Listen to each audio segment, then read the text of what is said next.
Welcome to the Roar Room, truth on the mic. Healing the soul, we rise and ignite. Mind, body, spirit aligned in the flame. Roar Room tribe, we roar in our name.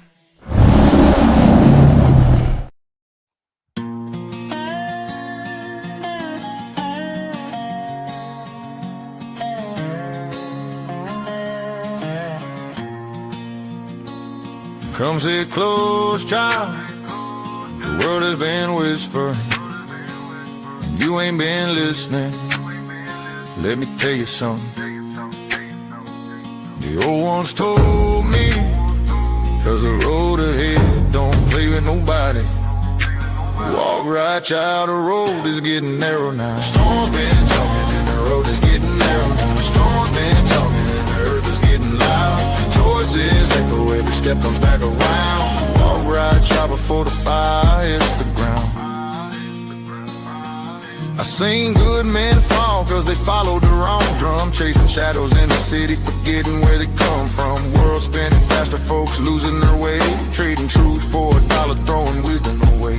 But the drum keeps beating, child, listen when it calls. Every lie we follow shakes the mountains and the walls. You can't run the truth, it's written in your bones. Stand up, choose right, or the storm will take the throne. Walk right, child, the road is getting narrow now. Storm's been talking and the earth is getting loud. Choices echo, every step comes back around. Walk right, child, before the fire hits the ground. Walk right, child, the road is getting narrow now. Storm's been talking and the earth is getting loud. Choices echo, every step comes back around. Walk right, child, before the fire hits the ground. But hear me now, you're stronger than the darkness in your way. You can turn the whole world with the choices that you make. Lift your people, hold your ground. Keep your spirit clean and true. And the storm will bow its head when it sees the fire in you. If you play with fire, child, the fire learns your name. If you follow fools, you'll inherit all their shame. But if you walk with wisdom, child, the earth will clear your path. Choose the road of honor, or the world will choose your wrath. Walk right, child, the road is getting narrow now. Storm's been talking and the earth is getting loud. Choices echo, every step comes back around. Walk right, child, before the fire hits the ground. Walk right, child, your footsteps shape the world you see. Stand in truth now, that's how you keep your people free. Walk right, child, the future's watching who you'll be.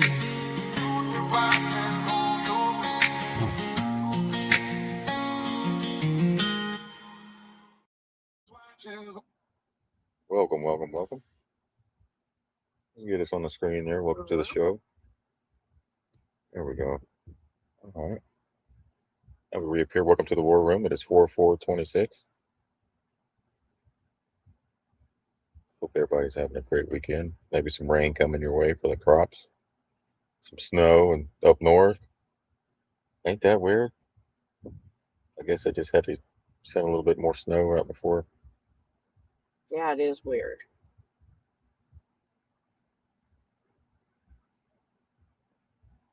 Welcome to the show. How you doing, Miss Nadine? I'm good. Hi, Jack Love. They just put it in the chat. I'm good. We're good. I just don't. I get mixed up on the days anymore. It's all the same bullshit. Yeah, I know. It's like I feel good like most of the time, and then it's like, what the fuck? What the hell are we doing? What is it again? You slap yourself on the forehead, and it's like, oh yeah, that's right. We're fighting for the right to be free and not have people eaten. Oh, it's like, okay, back So what to news? Go ahead. what? No, just like back to it. Just another Right. day, another freaking having to do Another this. day it's another day in paradise. Yeah, yeah. Trying to stop evil people from ruling the world, the villains, and eating people. Ugh. Right? So what news came across your desk today? Who pissed in my Cheerios today? um, what news did cross? Nothing. No, Or, we're all good.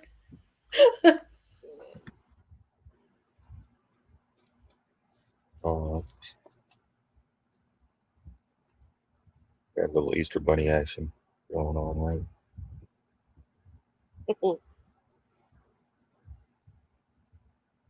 All right, even the Easter bunny's had enough. Whoa. He's like, I told you I don't lay eggs. You keep asking me for eggs. Bring them kids out here one more time to collect eggs.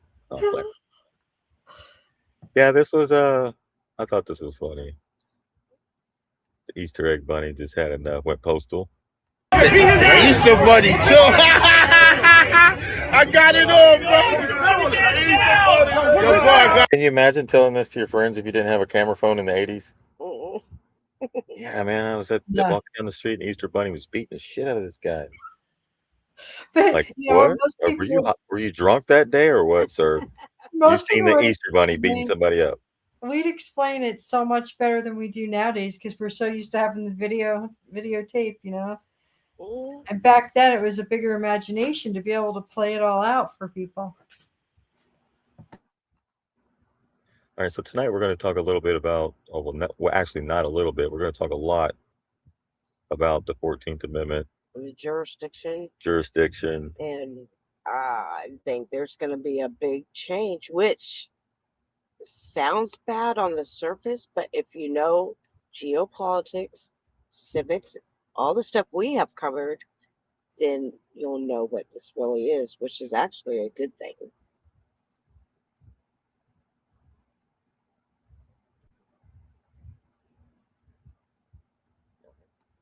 I've got to share a different screen here. So get a notepad and some pen and paper if you want. It's gonna We're not going to play the whole thing. We're going to just go through some important. we're gonna play it and then have discussion. Yes. So if you haven't watched it, if you have watched it, if you have any questions, throw those in the chat. If you haven't watched it, I recommend you go watch the entire show.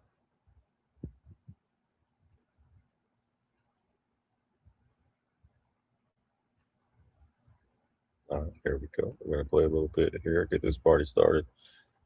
All right, so this is from official House of Reawakening Minds. This is Tashreeq Bey, Dr. G. They're drawing a line. So we're talking about birthright citizenship.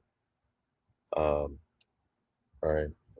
So I posted the other day because I kept hearing MAGA's dead, MAGA's dead, MAGA's dead. Well, what is MAGA? Why do they keep saying that? I said, well, because they don't know who they are. Dead and Right? They don't know their birthright. Right. Right? They're still following a politician, a king, a worldly king. Which that was the distraction. Because that's why they call it a shit show. You reject it. So you wouldn't go find and look at your lineage, see if you were on the Dawes rolls, or look into all that stuff they told us to look into. Right? They kept you distracted. But for a good reason too, because other things could take place behind the scenes that needed to take place. Right. So MAGA is dead in law. Right? Yeah. All caps. All caps DEAD. Is a citizen in the of Book of Dead. Yes, in the Book of Dead. Still trying to figure out if you're a living, breathing human being, as it says in Genesis, when you breathe life into you. Right? They turn us into dead entities, corpses. Yes. And we identify with these entities by checking these boxes off. Identify it as white, black, or brown on top of U.S. citizen. Now you lost your whole identity. Which is saying you're a federal employee. which we're not employees. I wouldn't even want to be in the same room with them. No, and if we were employees, why haven't we gotten any paid for for anything?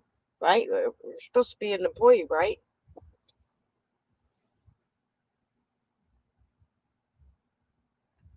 Listening here probably know, because anybody who tunes in to House of Reawakening Minds for more than one or two times has an idea of the chicanery that's going on and has been going on politically, and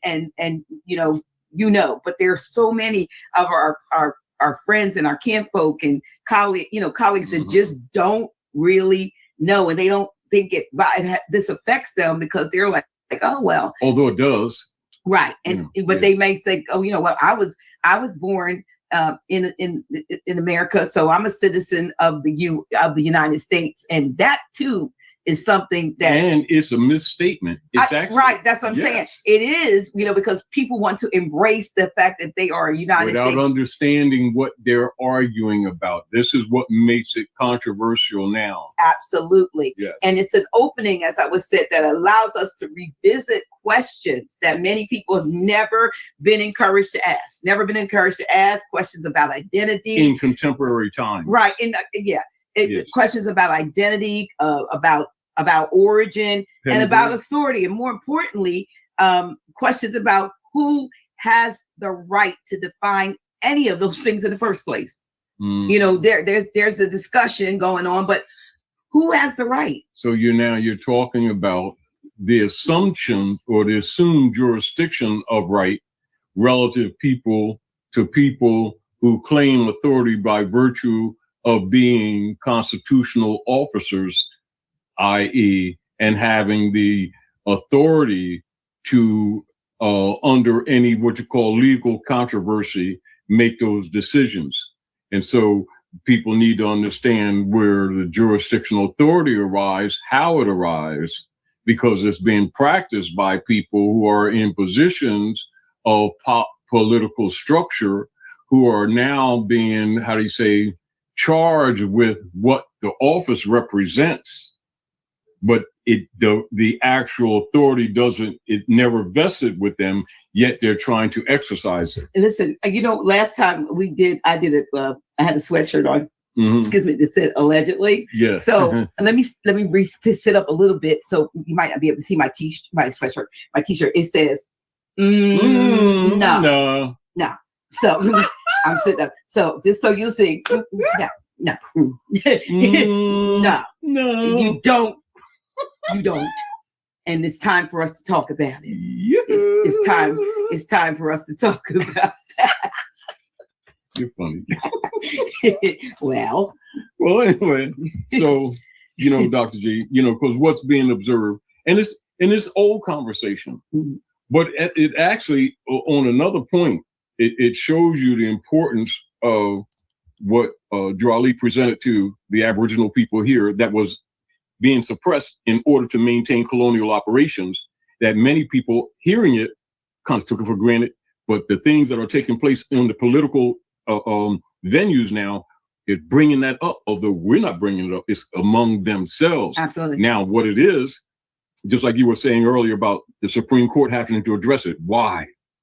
Because now it's costing. We're talking about the 14th Amendment. Yes. To address the 14th Amendment. Costing. See, when things cost, right, both political power and finance, then it comes on the table. And the fact that the Supreme Court is talking about it shows you how serious it is, even if people have been ignoring it or not paying attention. I'm wondering if they ever considered, when they were bringing up this issue about the, this little surface issue about the immigrants, children born of immigrants in the United States, whether the parent was a illegal alien or the father wasn't here or something. Wait a minute, whether they considered that this might open a can of worms, the one we're opening, and some others enlightened are opening to at this point, because you want us to look at this one thing, but we got this whole big thing. Well, go ahead. As it becomes a social political problem, they cannot, and this is why it's before the court, honestly, Dr. J, when you analyze it, is because they have to deal with what is called true law. as opposed to what they already know is in the societal structure. They know that the societal structure is moving at this problem connotatively, which was also trained.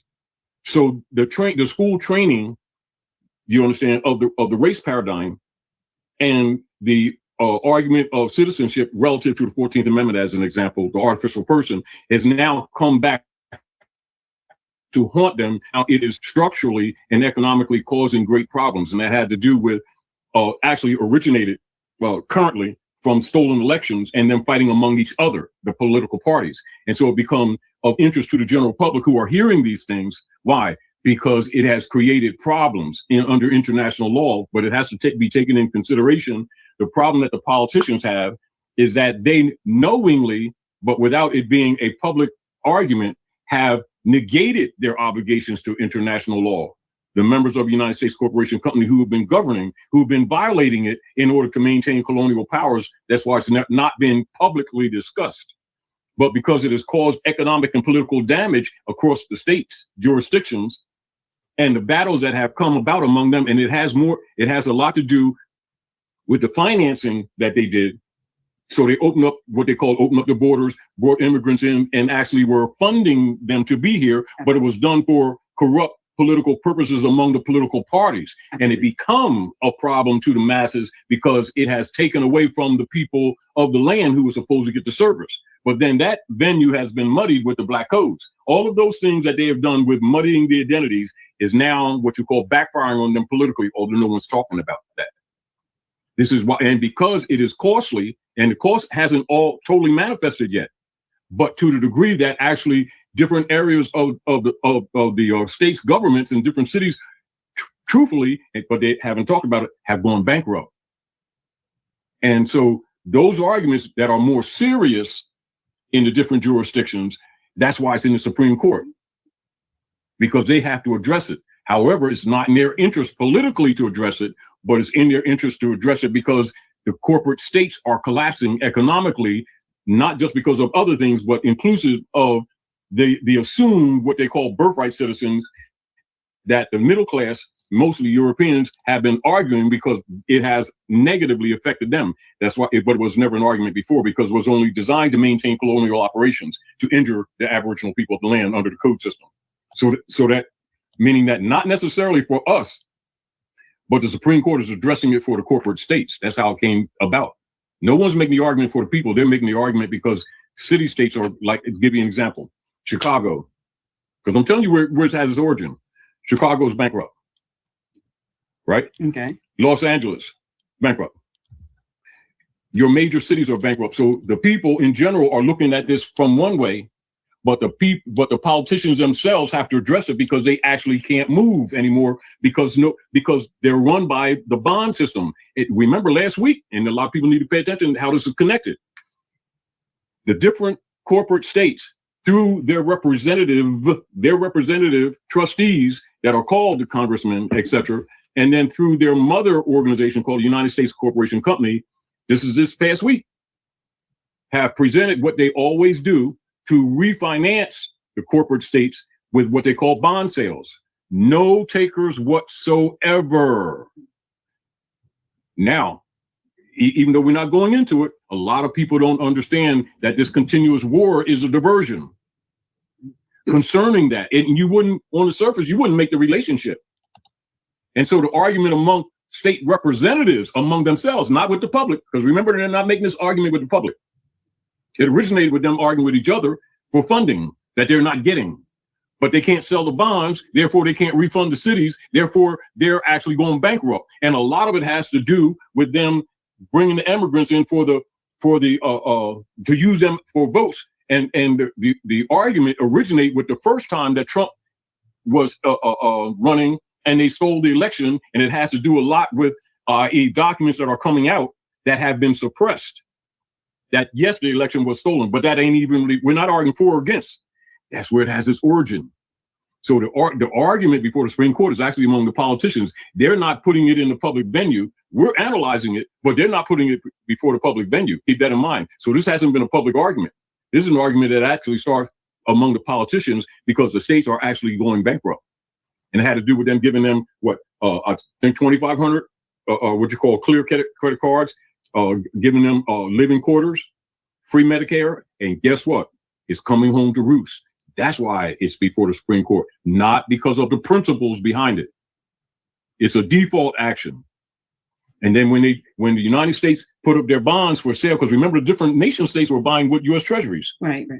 Remember, I told you years ago, they're going to stop buying U.S. Treasury bonds. All of this is related. It wouldn't seem like it by people. This is why they don't teach civics, because people don't make the relationship on how government's jurisdictions are actually funded and represented, or how they're run. So, because remember, so they don't teach civics, so the masses don't, in the general miseducation, the masses don't know that the corporate states are run by selling bonds. And those bonds are put on the world market. And the nations buy the bonds. And that's how they've been funding, far beyond the taxation. And then they would use that as a feedback loop to both rob the people and also fund their wars. So this is bigger than, we're talking citizenship, birthright issue, and drawing the line. But the real deal is bigger than that. But let's keep it simple. No, but yeah, I agree with you with that. But I get to the point I'm making is that even though this might be the reason they're doing it, they had to know that it was running the risk of having, the sleeping Moors and the awakening Moors to say, hey, wait a minute, we need to step into this discussion because we have some injustice going back hundreds of years that needs to be corrected. Because it was rooted in what they did. See, this is the point. It was rooted in what they did to us. Absolutely. And the maintenance of what you call the color code system and colonial operations on the land of the indigenous people. Politically, what's happening right now with the birthright citizenship argument is not because they're coming ethical or moral. It's because the cities are going broke. They're not presenting the real reason why it's before the Supreme Court. It's because they can't ignore it anymore. It's not because of what it actually means. It's because of the effect of the economics. And it's the bond system. They can't get funding. So they can't, in other words, they can't kick the can down the road anymore, or they can't, what you say, you know how they used to say, whenever they create these problems, then the term that they use, though, is incorrect, is throw money at it, and they're used to them doing that generation after generation. And most of people, although they may say it, don't accept the reality that they ran out of road. That's really what's happening right now. And they're looking at one thing, but the one thing is a cover for what's really happening. And it's really an effect of the bond system breaking. In other words, the relationship, even though we're not going into that part of it, I'm telling you, that's why it's... All right. So that's what he was talking. Okay, when the politicians let the immigrants in, it wasn't the Democrats, it was all of them. All of them, that was the plan, right?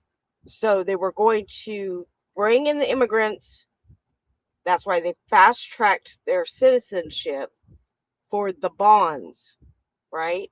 They needed them for the bonds. But now they're trying to sell the bonds, which we're all bonded, every one of us as citizens. And they've been selling them to other countries, right? They've been buying it. That's human trafficking. That's what the human trafficking is. They've been selling this to other nations, and they're not buying them no more because that's crimes against humanity. They don't want no part of that no more. So they're not buying the bonds. So they're dropping the bonds. Therefore, the government's out of money. That's what they were getting funded on. So if you go, this all ties in with the Naturalization Act, the Monroe Doctrine, and the 14th Amendment. So Japan is one that is dropping the bond. Japan was a vessel of the United States corporation. So Japan's position in the U.S. security and economic system, Japan's post-World War II structure was built under the U.S. occupation and guidance. So it's well documented. The U.S. wrote Japan's post-war constitution. Japan is militarily dependent on the U.S. through the U.S.-Japan Security Treaty. The U.S. maintains military bases in Japan. Japan's foreign policy is aligned with U.S. strategic interests. This creates a hierarchical relationship, even if it's not officially called that. So when people say Japan is a vassal state, they're pointing to the power imbalance, not of the feudal status. So Japan is dropping the U.S. bonds to save their yen, right? So this is partly absolutely real and widely reported in financial analysis. Japan has been selling U.S. Treasury bonds because the yen has been weakening. The yen has hit some of its lowest levels in decades. To stabilize it, Japan needs more yen in circulation, fewer dollars sitting in reserves. So selling U.S. bonds gives Japan dollars which they convert into the yen, support for the yen's value, a way to intervene the currency markets. So Japan needs to defend its currency from the collapse. A weak yen makes imports expensive, hurts Japanese households, and damages Japan's energy dependent economy and threatens political stability. So Japan sells bonds to buy yen and strengthen it. So Japan's central bank is shifting policies for decades. Japan keeps interest rates near zero. So Japan's bond holdings have always been part of a larger geopolitical arrangement. Japan buys U.S. bonds, the U.S. provides military protection. Japan always aligns with the U.S. Strategy in Asia. But when Japan's currency is in danger, it has to prioritize its own survival. Japan is reducing its U.S. bond holding to save the yen. So Russia's already dumping. So is many of the BRICS nations. They're all dumping the bonds and moving away from the U.S. dollar. So if foreign nations continue dropping U.S. bonds, it will push the United States into bankruptcy, which already is.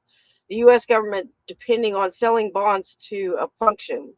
So no one's buying them, though. So they're trying to offload all their bonds, and it's going to break the dollar, right? So the U.S. government pays for military, social programs, infrastructure, and federal salaries, interest, and existing debt by issuing treasury bonds. So they fund the military programs, infrastructure, federal salaries, and interest on existing debt from these treasury bonds, right? So makes me wonder, where did our taxes go if they were getting all this from the bonds?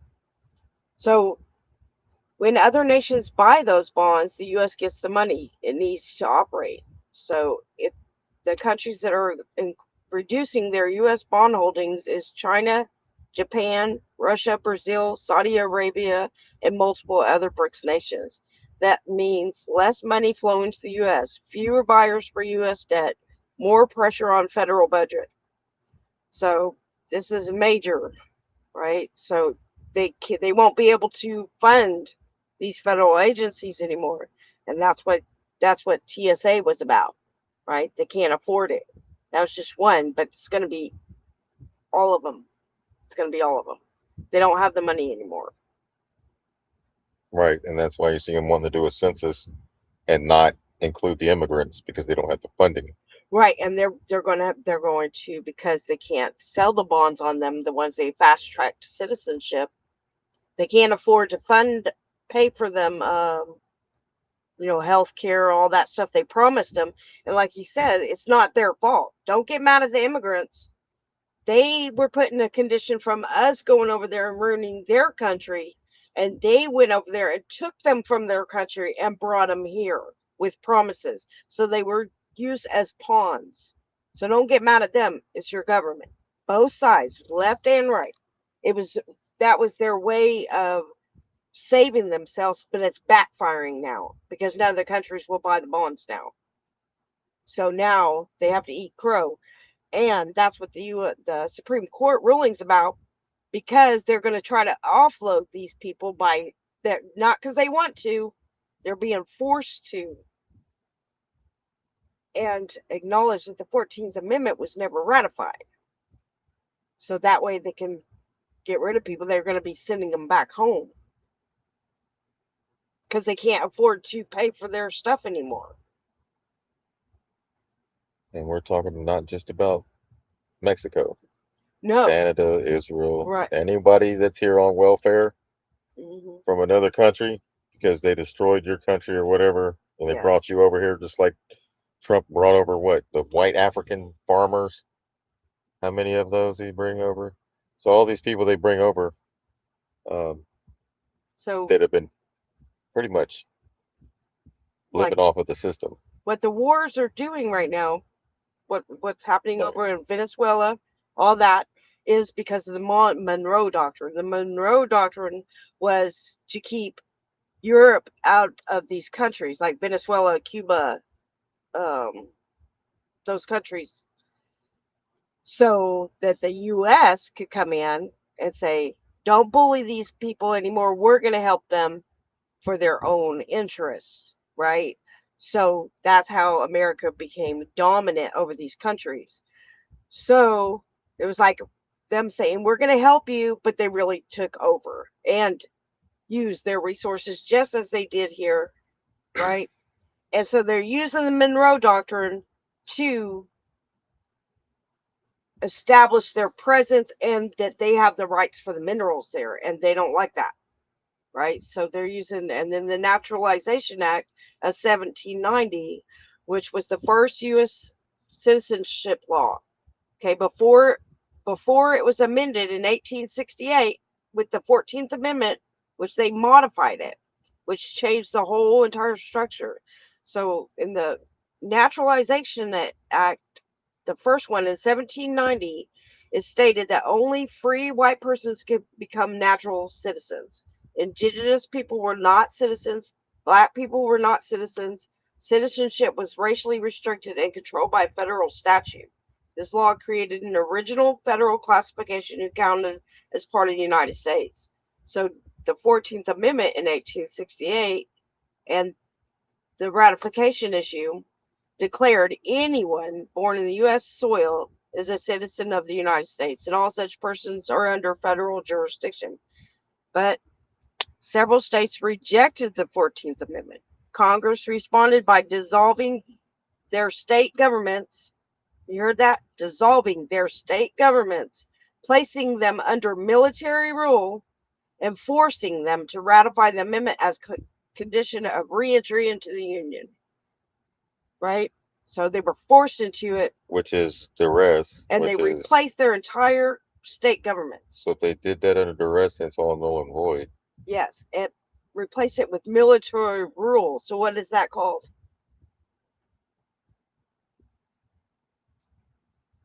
COG. Yeah. Right? The COG already happened. That's when it took place, right? So the amendment's ratification was coercive. States were not operating under free legislative authority. The amendment was pushed through under Reconstruction military control. So Yeah. this document is a Created the corporate state, all caps. yes, that's when you have the You got Texas corporate state and the state of Texas. You got two states within a state. That we got 100 states in this. So when they modified it, it defined who could apply for citizenship based on race. The 14th Amendment defined who automatically is a citizen based on birth and federal jurisdiction. This changed the entire structure of citizenship by removing state authority over citizenship, replacing racial qualifications with federal birthright, placing all persons born on U.S. soil under federal legal identity. This was a complete reorganization of the population under federal authority. So they took it from the states and put it all under federal. And that's when you had that's what your birth certificate, your social security, all that. So the Dawes Act also rolls into this, right? Because it broke up, it was designed to break up the indigenous nations, divide tribal lands into individual allotments, force indigenous people into federal records. So they too were pushed into federal records, assign each person with a federal identity. The Dawes Rolls listed individuals as Indian by blood, freedmen, intermarried whites, minor children, newborns. These rolls determined who received land allotments, who was recognized by the federal government, who was legally classified under federal Indian policy. This forced federal enrollment of indigenous people. So they were never really free. Everybody went under the federal government. So that's why the 14th Amendment can change this whole thing, right? It was never ratified, not lawfully anyway. So that's what he's talking about. Good information there to add to the conversation here. The sheepdog, appreciate it. For the court, because So again, we've been talking about this. Taj has been talking about this, right? So this isn't nothing new to us. It may be new to everyone else and thinking it's about immigrants, No. right? Raise your hand if you thought the 14th Amendment was about deporting the Mexicans. No. Is that what you think? You've been watching too much news? Well, like he said, those that are questioning the immigrants, do you have your naturalization papers? Yeah. From before the 14th Amendment was amended? If not, you fall in the same category. Yeah. So don't be saying get the immigrants out when you yourself could be Or an one. immigrant. Yes. Especially if you can't trace your line back to the Dawes Rolls. To the Dawes Rolls. I would zip it if I were you. Right? Yeah. Because I've seen it, scenarios where, and even in these sitcoms and movies where the person that they wanted, the maid of a household got deported, and so did the lady that hired the maid. Yeah. They ended up in the same jail cell. Yeah, because of this. Mm-hmm. So don't think it can't happen, especially if you don't know who you are. What was it in the Twilight Zone? It was the modern Twilight Zone. Yeah. And the maid was like, because you wanted to deport me, so now we both got deported. Yeah. So this really, like Rod said the other day, I think he said, what, 14% of the maybe population would qualify as an American. As an American. 14%. Because everyone else is dead in law. The true American. Right. The indigenous before colonization and the doctrine of discovery, the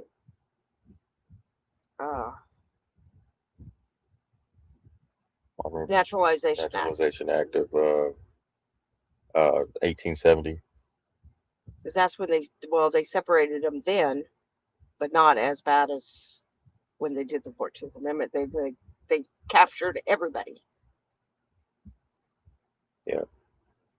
And I think that's part of what the civil rights movement was about as well. They were wanting the people to register to vote for these. Yeah, they need the votes because all that's all part of the bond system. What do you give up in the process? It's all part of the bond system. That's why he says that you see politicians go in there into office and they get rich within months or years because they're cashing in on your bonds, on those bonds. It's all funded by these bonds. Because it means it's all right. Gotten that bad. Remember, when it gets to the Supreme Court, it's really bad. Right. Y'all heard that? That means it's being discussed in lower courts for a while. They just weren't talking about it. Yeah. Now it's at the Supreme Court. And the politicians are playing a game on y'all with all these distractions so you don't know this. That's it. They don't want you to know this. They don't want the heirs waking up. No, because if they get rid of the 14th Amendment, that opens up claims to lands, broken treaties, all sorts of things. So everyone claims to be a citizen in their father's kingdom, right? Or you are a citizen in the corporation. Which one? Exactly. Is it your father's kingdom, or is it the corporation? Right. This discussion because we have some injustice going back hundreds of years that needs to be corrected. And because it was rooted in what they did. See, this is the point. It was rooted in what they did to us. Absolutely. And the maintenance of what you call the color code system and colonial operations on the land of the indigenous people. Politically, what's happening right now with the birthright citizenship argument it's not because they're coming ethical or moral. It's because the cities are going broke. They're not presenting the real reason why it's before the Supreme Court. It's because they can't ignore it anymore. It's not because of what it actually means. It's because of the effect of the economics. And it's the bond system. They can't get funding. So they can't, in other words, they can't kick the can down the road anymore, or they can't, what you say, you know how they used to say, whenever they create these problems, then what the term that they use, though, is incorrect. Is throw money at it, and they're used to them doing that generation after generation. And most of people, although they may say it, don't accept the reality that they ran out of road. That's really what's happening right now. And they're looking at one thing, but the one thing is a cover for what's really happening. And it's really an effect of the bond system breaking. In other words, the relationship, even though we're not going into that part of it, I'm telling you that's why it's for the court, because it means it's gotten that bad. Remember, when it gets to the Supreme Court, it's really bad. Right. However. So they're looking for an out. But they can't get out. In other words, like this. The 14th Amendment artificial construct and its operational fabric has served its purpose to suppress the people, but the side effect is it has come to terms whereas now it has caused economic problems for them. Those related to that, they're not going to discuss that publicly. They're going to present it to the public as if it's the moral argument relative to who's a citizen, who's not, what makes a citizen, what does not, who has the authority to claim who's who. And guess what? It's muddy. You know why it's muddy? Because they haven't taught civics. Now you see the point? It's coming back to haunt them. So the argument is becoming public because the cities are going broke. But the knowledge necessary for the people to support the argument one way or another, the people in general are suffering ignorantia. And ignorantia is a law term, meaning that the people don't know the law. And where they say ignorance of the law is no excuse. That's right. It's hitting now. And it has to do with the law of identity, because you got to, in other words, it's who's who. But when they... Who are you? Who are you? Who? And what did he say? It's all about jurisdiction. And under what authority do you claim that jurisdiction? That's why get that book, Occupation of Planet Earth, and it tells you. That's why that book was so important.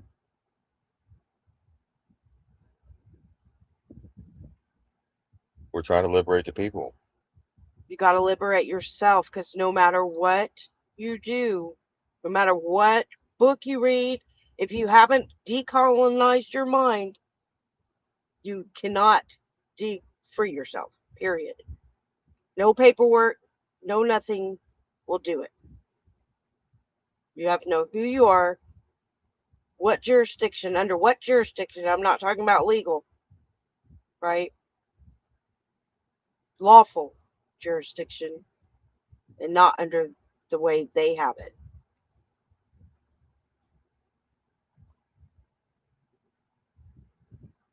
Right. So we posted this morning about decolonizing your mind, what that entails. Lori said, what will happen if I applied for Social Security and I had to claim to be a U.S. citizen? Well, if the 14th Amendment is taken, if they knock that out, that will undo all of it. So basically, you'd be freed from the federal, and then they would have to redo the entire system through the states. Yeah. Which it should have always been. Before that, the states should have been paying your Social Security, not the federal government. So everything would have to be restructured. A whole new system and a whole new amendment.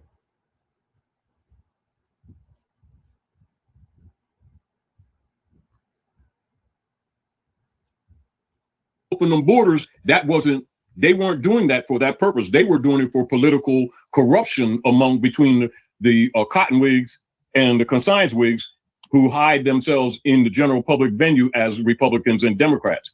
In other words, their corruption has clashed and actually created economic problems for themselves, which is tied to the bond system, which is used to fund the cities and the states, which the nations aren't buying. And this birthright citizenship argument is simply a residual part of the result of that corruption, but they're not going to make the tie. I just made the tie. Yeah. As a point of fact. Yeah, no, with And regard, that ain't allegedly. with regard to the bond system, you know, I experienced that when I was a Did you hear what he said? That's not allegedly. No, it's not allegedly. These are facts. And that's why he says, why do we have to say allegedly? Right. Right? Because that shows you we don't have freedom of speech. Right. Good point. So decolonize your mind is the process of freeing yourself from inherited colonial beliefs and societal narratives to reclaim what? Your mental autonomy, your cultural identity, and your personal agency. What it means. What does it mean to decolonize your mind? Decolonize the mind involves untangling yourself from beliefs, values, and norms imposed by colonial or dominant societal systems that may no longer serve you or were never truly yours to begin with. Like eggs coming out of Easter bunny's butts, right? Right. Things that we inherited through. Like you said, you claim to be beliefs. a citizen. You don't understand what a citizen is. Before the 14th Amendment, a citizen was a citizen of your state. That's why Mike said, I'm not a U.S. citizen. I'm a citizen of Texas or Florida. That's what Floridian, that meant. Texan, Right. Ohioan. Right. So, but that was to take you verbally out of the jurisdiction of the federal. Right. Didn't Trump say they were returning power not back to D.C. but back to you, The people. the people? So Right. that's the federal government whacked out right there. Yes. That's And like he back said, to the states. it's not. Everyone's giving Trump all this credit. It's not Trump. He's the pinata, like he says. He's the pinata, right? That's why he talks about it both sides of his mouth. He's owned by ADL, right? But it's not him doing it. It's all their corruption collapsing on them. So it's being done in a way that they created the problem, and now it's catching up to them. Right. So it's happened naturally. Right. There you go. Now think about this. They got all these people in here, opened the gates, floodgates at the borders, right? 3 million, 4 million, 5 million people. And what they did was they got all the funding. They added all that money into their funding and federal funding to the states, and it never gets to the people. There's just more money. So now they don't have the money to fund that. They don't have the money. And then, so now what they're gonna do is force the state's hand into actually taking care of the deportations. Yes.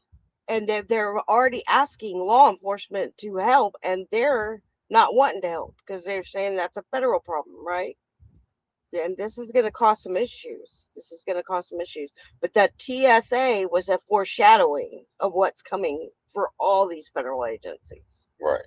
And like he said, and this is what's going to be very upsetting to a lot of these teachers, police, that all were banking on their pensions. It's gone. Yeah. They sent it over to Ukraine. That stuff is gone. So. And that's why they're having to go to the Supreme Court, because they don't have the money for Social Security. They don't have the money for all these new immigrants that they promised them, and they fast-tracked them through Medicare, all that stuff. They don't have the money. They got money for war. But they're forcing the states to pick up the tab, returning the power back to the people in the states. Which it should have always been. Which is good. Which is taking the broad power away from the federal, which is way too big. Yeah. And giving it back to the state.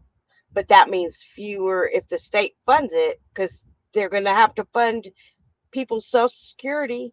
They're going to have to fund them their medical. So that's not going to be much money left for like teachers, police departments. Think about that, because they're going to have to answer to the people if they get cut off. And they're funding. And they're not going to like that. So they're going to have to cut back and have fewer departments. Just think about all the funding they get from the federal government to do all the shit they're doing Way and too the much. training. Way too much. Yes. So, and they've justified all this unconstitutional behavior, or they, it's like they're all overfunded, Hmm. and it's like pulling the baby from the nipple, right? And winging it. That's all. That's where that's kind of like where we're heading. We're winging the litter from the mama, and they're coming off the tit, Right. and they got to grow up and So walk for themselves. let me just Go ahead. read this real quick. Mhm. This is what it would Yeah. look like if they do get rid of the 14th Amendment. So here's how the loss of the two fundamental doctrines would affect federal identity documents like Social Security numbers, birth certificate, and related systems. Right. Impact on the federal identity systems after the collapse of a foundational doctrines, with the Vatican's repudiation, where they rescinded the doctrine of discovery, and the hypothetical removal of the 14th Amendment, the United States would face a structural problem. The legal basis for its federal jurisdiction over people and federal authority over territory would no longer rest on the doctrines that originally supported them. This would directly affect the systems used to classify, track, and identify individuals, such as birth certificates. Birth certificates serve as two functions: a vital record, proof of birth, and jurisdiction record, proof of being born in the U.S. authority. They're that born under the U.S. authority. That's And the the U.S. court. Right. So without the 14th Amendment, birth certificates would no longer automatically confer federal citizenship. They would become state level documents. Right. Proof of birth only, not proof of federal political status. States could redefine their own citizenship. Before 1868, states determined who belonged to their political community, who had rights within the state. Removing the 14th Amendment reopens the structure. Federal agencies would need a new legal basis to use birth certificates. Currently, federal agencies rely on birth certificates to determine citizenship, eligibility for federal programs, and federal jurisdiction. Without the 14th Amendment, that link disappears. So Social Security numbers are federal identifiers tied to your federal citizenship, federal taxation, federal benefits, and federal jurisdictions over a person. Without the 14th Amendment, the federal government loses its constitutional basis for assigning identity numbers to all persons born in the U.S. So Social Security numbers are issued under the assumption that everyone born on the U.S. soil is under federal jurisdiction. Everyone is a federal person for administrative purposes. That assumption comes from the 14th Amendment. So Social Security would require a new legal foundation. Congress would need to pass a new federal identity statute, a new jurisdictional framework, a new definition of who's eligible for federal identifier. Social Securities may no longer be universal. They could become optional, limited to federal employees only, limited to federal program participants. That would be like your Social Security and Medicare and Medicaid, are limited to individuals who voluntarily enter into federal jurisdiction. So, and that includes passports, driver's license, all that would all be dependent on this.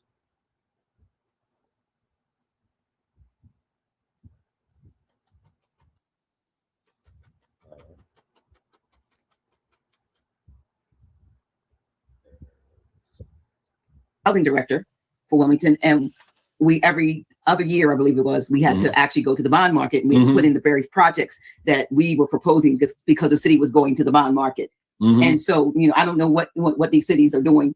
Like you said, now many are going bankrupt, but they can say it's a hole that they dug for themselves. Yeah, exactly. And the birthright citizenship argument comes from the middle class Europeans who are arguing about these last few years where they've been giving immigrants, these checks and free housing, free medical care, and credit cards, i.e., and they started off with $2,500 or something like that, right? And food, and so the people who, in their mind, in their training, called themselves U.S. citizens, felt cheated because they were suffering, losing jobs and losing houses while immigrants. And so now the politicians were starting to use the people to fight against the immigrants as if the immigrants were doing it. And the immigrants is just as much victim as the people, if you get the point. Right. In other words, they're not looking at it this way. They're just looking at the things that occur in the political forum of the U.S. corporation going into other parts of the world, robbing them, causing people to have to come here, i.e. because they were being poor in their own jurisdictions because they were being robbed by colonial operations. And this is the argument that you see going on right now with them going into Venezuela as an example, right? Mm-hmm. How they've been blockading Cuba for 60 some odd years, right? And so a lot of people that came to the North came not because they didn't have resources home, is that the people that govern here use their army of the Circle Church and Chancery to go rob the people around the world. This is what they call the Unum Sanctum Wars, or they call the never-ending war operations. So the real deal is the effects of the real politics that is not talked about publicly are coming home to roost. A lot of these things are going to have to be analyzed. So they go over there, destabilize these other countries, and then they take the people that they just kicked off their land and got for the minerals, and they say, well, you can come to America, we'll take care of you. And then they've done that for so long, and they created the situation. It's not their fault. It's not. Right. Everyone's getting mad at them, and that's... They get mad at the wrong. That's what he says next. By the people that are going to be injured, but on the surface, they're arguing immigration. And they're not just doing that here; they're doing that in every country. Everywhere. The UK. That's what they were doing over in Venezuela, right? They're trying to maintain under the Monroe Doctrine their jurisdiction over there, right? And which is reclassifying the people because everyone forgets that North and South America is all America under the U.S. corporation. So it affects everybody. So you're saying that those are Americans coming across the border? Those are Americans. Lawfully Americans. North and South America. They're still under the U.S. corp jurisdiction. So they too would have to be separated if the 14th Amendment is just they get rid of the 14th Amendment, then everything has to be redone. All new treaties would have to be signed. Yeah.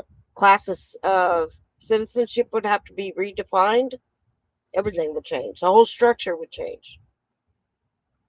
I know this probably isn't good news for like the older generations because people don't really like change, but this is happening. Yeah, but it was something that should have never happened to begin with, or we would never been in this mess. Right. So we're being freed from the federal, right? It's up to the states to bondage. Take the ball and run. There you go. That's the surface. That's an effect. You know how they say you got a headache, but they're not talking about cancer. If you get political cancer, now, and we're not going there, but but as soon as when you started the conversation, I recognized what was happening. Immediately, because it was only a matter of time. Now, as things go, a lot more is going to come out. But yet, in order for them to make the argument, now they've got to really honestly, although they're going to resist making it public, talk about the 1870 Naturalization Act and the Horace Greeley operations in Philadelphia 54 that we've been telling people, because that's the politics, whether they like it or not. And it's sort of like people don't understand the things they're suffering now are things that were set into action earlier, just like the 14th Amendment being unconstitutional, knowing that it's unconstitutional, but yet it has served its political purpose for their operations against Aboriginal people. It is now collapsing, but it's affecting them. That's why it's before the Supreme Court. I'm telling you, cause and effect. Although, you can analyze that, but it's obvious. It is absolutely, on the surface, anybody that knows geopolitics see it immediately, right? And so what they're doing, they want the people to argue among each other or blame the people who are immigrants when they're both pawns. And to tell the truth, they've got to admit the corruption of the 14th Amendment. Another thing that would appear on the surface to be disconnected, but it absolutely is connected. So in order, right? So with that, that concept, the truth of what's behind being observed, we must re-examine the definitions in order to comprehend what's being talked about, because people say identity, but politically or lawfully identity has not been expressed, right? And because definitions are not neutral.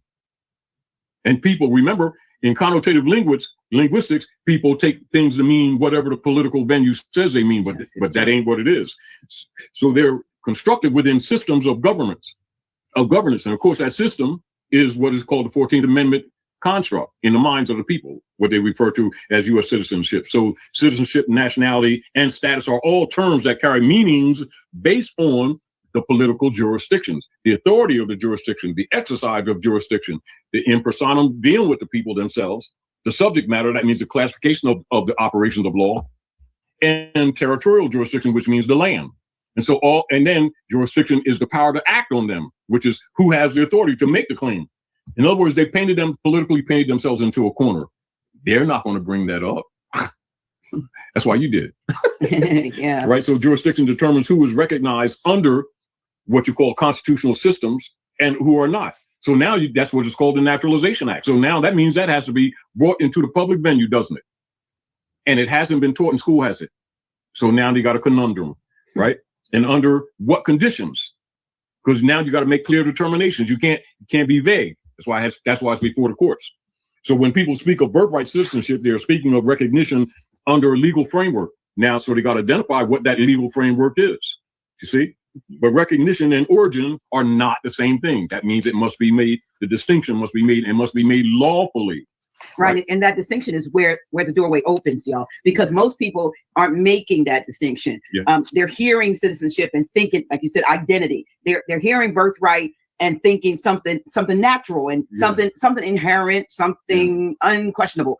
But what we are looking at is something that has been defined, and that's right, and it's been interpreted, and it's been applied, more of, and by systems. That's the point. Systems, you have to understand systems that existed long after the people themselves. Now, for social control systems, right, for suppressing the Aboriginal people, right, the original 13th Amendment, that's rooted in Constitution and treaty principle, right, was actually, and it's referred to as a nobility clause. Right. But they don't teach that. Right. And so they use it as a cover under the guise of abolishing slavery when actually they were reinforcing it. That's what the 14th Amendment is. That's why it's called negative law for those who know jurisprudence. And then when you go into congressional records, you see that the 14th Amendment, 14th Amendment is unconstitutional. But they will never make that argument to the public. Why? Because it maintained the social controls, right? So that even though, like you said, it wasn't ratified, right? Which means it's not law, never was. But to keep a semblance of or facade that it is, and then to subjugate people as a result of that's that. That's color of law. But it also sounds like a major crime. Of course it is. It's called a crime against humanity. Now you understand why the owners of the United States Corporation Company, and an argument that's maybe in the world right now, is that they are charged with what? Not acknowledging or recognizing international law. Why? Because international law holds them to the Constitution that they are claiming their office on, but they're actually in violation of, in order to maintain administrative color of office, administrative color of jurisdiction, administrative color of authority, and color of law. Now, logically, they're not going to present that argument before the people. Why? Because it becomes obvious that they're operating in misprision of treason. See, so it allows for them to control and to continue to control under colorable conditions without the masses knowing that they're operating under color. And so they created the 14th Amendment that establishes, i.e. their corporate citizenship, but it's really not national citizenship. This is where you get the issue of what is known as jus sanguinis, distinguished from jus soli. And this is the argument that comes about with the Whiggamore Party operations in Philadelphia 54, etc., and the issue of free white persons as described when they modified in 1870 the Naturalization Act, because this whole subject of so-called birthright citizenship is rooted in the Naturalization Act. That's why it's not taught, because it's a can of not worms, it's a can of snakes to the politicians. However, to educate the people, they would have to publicly back up everything Drew Ali said in 1913, because you got to make that distinction. In other words, that's what the pressure is. That's what they're avoiding. Mhm. And if one doesn't know basic civics, jurisdiction, you understand what qualifies as citizenship and what does not, right? They would take that as just an emotional approach when actually it's a law approach. And it's something that had to be answered. So what? They're going to have to answer who's who. Who are the people of the land by pedigree? Because that's where the birthright is. And then those who are just soleil, that means politically addressed citizenship, which would be 14th Amendment. And in law, those under that are not valid. In other words, they don't have right to the resources. Now you see what's happening around the world where the nations are nationalizing their resources. Yeah. That's what it is. They're being forced, in order to save the political jurisdictions, they have to identify who's who. And politically, they're trying to walk and talk around it and make it complex when it really isn't. However, the corruption of both identity and citizenship has been the taught norm. And so you have an ignorantia among the public, and yet they have to appeal to the public for support of the politicians who are really the corruptors of it. And it's coming home to roost. Therefore, it must go before the Supreme Court. Why? Because they have to talk what it actually is in order to make that determination, because it's called what is called litigation. So what is litigation? You take the aggregate subject, right? And you remove the falsehood from mixed arguments, remove the falsehood and leave the truth. They're dancing at the political prom, and it ain't fun. Anyway, so it introduces a classification, and the different classifications, ones that defines who is recognized as a citizen within that system. So you got to end. Now you're dealing with political jurisdictions, right? That contain both people just soleil and people. Right. So I posted earlier what the just soleil is. So that's what he's talking about. It would determine how to identify. How do you spell that? Just soleil. Yeah, spell it. Well, I'm sorry. it's okay. I have it right here. Because I was wanting to look it up. I didn't know how to spell it. I'm like, I want to look this up. The spelling, though.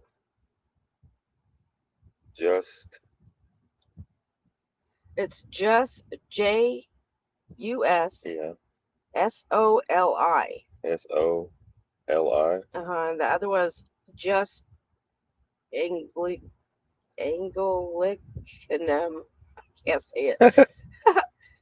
Okay, so just It's two words. Anglicanum imposes the legal machinery that enforces claims, right? So just soleil defines who counts as a citizen of the settler state occupying the land.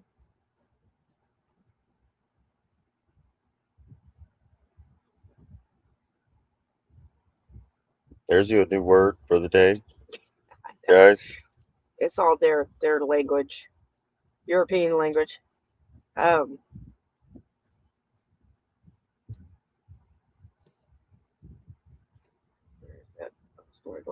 Miss Glendia. That's why I said get a notepad and a pen, and write it down. You could also write down the timelines. Yeah, so if they did that, they would have to determine who falls under the Constitution, right? Which the Constitution we are not party to. Right. Right.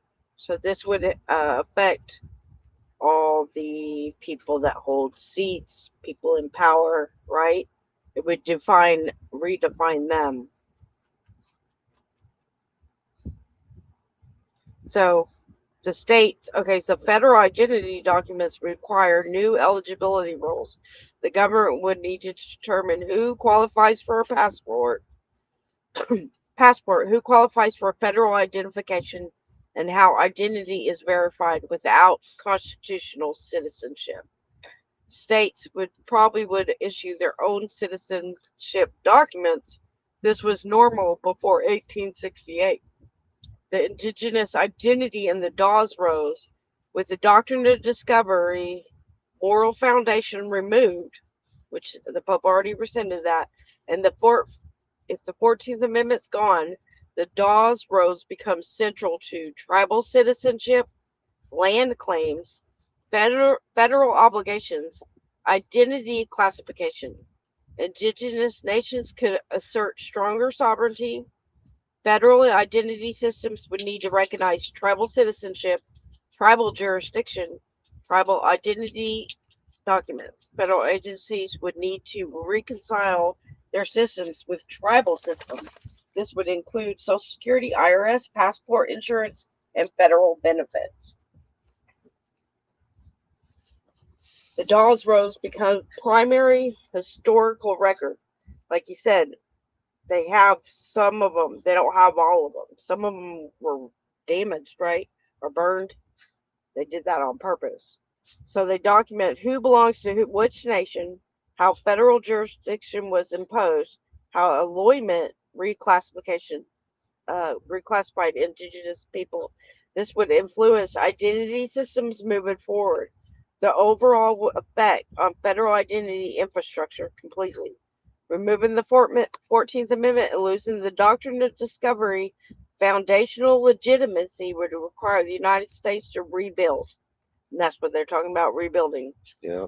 The legal basis for federal citizenship, the legal basis for federal jurisdiction over individuals, the legal basis for federal identity documents, the relationship between state and federal identity systems, the relationship between federal and tribal identity systems. This would be one of the largest administrative and legal restructurings in U.S. history. And that's why it's in the Supreme Court. And that's what the arguments are going to be about. And they probably will not make that public. The politicians are not going to tell you this. Yeah, the slave master isn't going to free the slaves. No. The slave has to wake up and free himself. I mean, so. when suppose slavery ended, right? They didn't know for 2 years later. Yeah, Yeah. Juneteenth. Yeah. Yeah, And they were free never for years. slaves to begin with. They were prisoners of war. The Civil War was not what they told you. They were taken as prisoners of wars. EOWs. EOW. So, sheepdogs. Do you think that all the homeless, when they were picking them up, do you think it's like the people that have the least shall go first, and they were figuring all this stuff out with them? Oh yeah, probably. So that's Yeah. really good news. Oh, it is, but to the average person, that's why he talks about how this knowledge needs to be shared out where people can understand, because the average person that doesn't know anything about the 14th Amendment, how a U.S. citizen is under the U.S. corporation, Business. they will freak out when they hear the 14th Amendment is going to be done with. Right. Right? And not knowing the United States isn't a country. Yeah, they have no clue. Right. So that's what he's talking about. More people need to bring this information out there. That's what we're doing. It needs to be people need to be taught.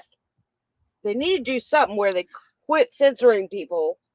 So this is very important information, because this is important for people to hear, because the truth will set you free. Yeah, and if they don't know, then it's going to feel like the most horrible thing you could go through, right? Yeah. With not understanding that you're actually being freed from right. The SIN. The SIN was the Social Security number, putting you under federal jurisdiction. Social index number. Yes. Well, before the Social Security in 1933, they give you an identification number, which they put on the census, right? Right. And then later they turned it into Social Security numbers. But yeah, that was the mark of the beast right there. That's it. No one could buy, sell, or trade without it. And you still can't. Like when you go submit an application, you go submit. Yeah. They ask you for your social. Yeah. Which there's no law that says you have to give up your Social Security. In fact, it's illegal to. But we do it every day. because we've always done it. There's nobody's No, but we didn't know questioned it. any better. Right. Yeah, and that's got to just like that has to stop even being said in the future Right. because I don't want to ever hear like, well, that's how it's always been done. That That's how it's no, always been. yeah, Yeah. no, that's that the way it's been done was bullshit. It was coercion. It was Yes. illegal. It Yeah. was oh man, So this all is like fraud It was done in fraud, deception, yeah, is is null and void. and duress. Under Duress. duress. yeah. Right. And then So to a federal to something that the corporation only exists on paper. that's it. So like Patriot Nana says, just solely the right of a nationality or citizenship acquired by being born in said place. The principle that a person's nationality at birth is determined by the place of birth. That's just solely. Right. There we go. Learn something new, don't we? This is empowering and enlightening, and at the But, same time, it's depressing because they got away with it for so long. It is. well, what's depressing is people don't want to hear about it. And Yeah, like you said, the people that were free, like the freedmen's, right? All Yeah. the different categories, they were free. That right. And then they said, "Oh, well, you can't vote unless you're a citizen, right? Right. You That's now, see, if that's you why the become a civil rights citizen, movement was about. you have a right. You have this right to vote. See, Yeah. See, they tricked them. yes. that's That's what the coercion. That's Yes, coercion. yes. I think about that. That's why they were raising so much hell in this during the civil rights movement, is because they wanted everybody to go get a driver's license, to register to this, do this, and do that, They to make give them up their feel. power to They the make them federal feel government. that they're lacking rights Right. to get them into Kind of like they're doing now. right. Well, don't you want this digital ID?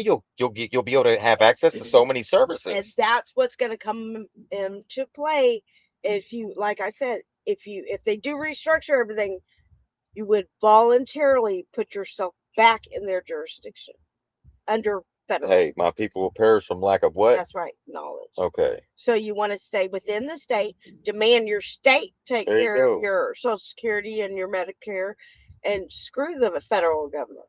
Kick rocks. You guys are fraud. Glendia said, "I want to write a song about this." Yes, that would be awesome.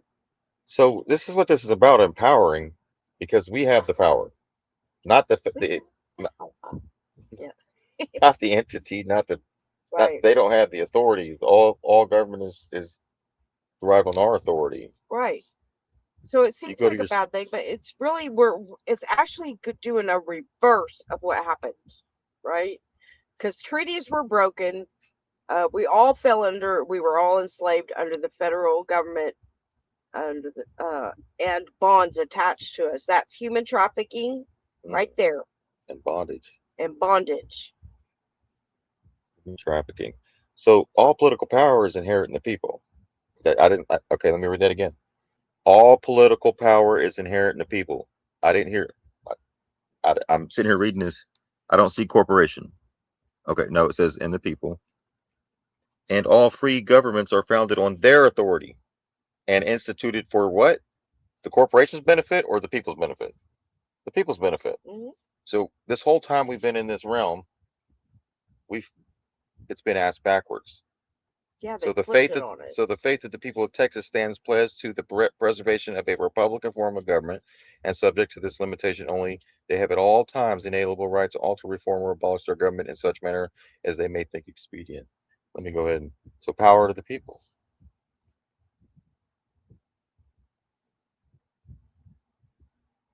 People just sanguineous. Yeah, we're trying to empower ourselves, not give up our power to a corrupt entity That's But right. remember, they that have never gave a shit about us this whole damn time. They just want your vote. They just want you to consent to your own enslavement. Yeah, it didn't Slave, even matter if slave you no more. did vote. They just wanted that ID so that they can go sell you. That's it. It's all based off the bonds, and the bonds are collapsing on them, which is freeing us because we were all in bondage.